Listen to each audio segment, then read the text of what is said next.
விரும்பிய எண்ணம் நிறைவேறாமல் போனால் ஒருவன் இதயத்தில் குரோதம் உருவாகும். எவரை விரோதியாக எண்ணுகிறானோ அவரை தண்டிக்க வேண்டும் என்று எண்ணம் கொள்வான்.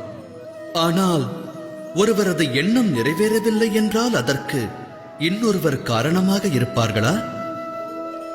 ஆசை நிறைவேறாமல் போக நிறைய காரணங்கள் உள்ளன. நியதி மற்றும் விதிப்பயனால் சில முக்கிய ஆசைகள் வாழ்வில் நிறைவேறுவதில்லை.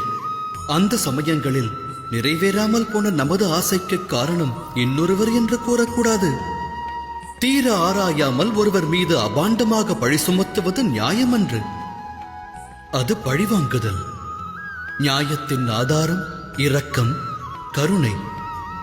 பழிவாங்குதலின் அடையாளம் குரோதம், அகங்காரம். அதாவது இதயத்தில் கருணையை வைக்காமல் இன்னொருவரின் தண்டனையை பற்றி யோசிப்பது, இன்னொருவரை தண்டிப்பது அநியாயம் என்பதை உணர வேண்டும். சிந்தித்து செயலாற்றுங்கள்.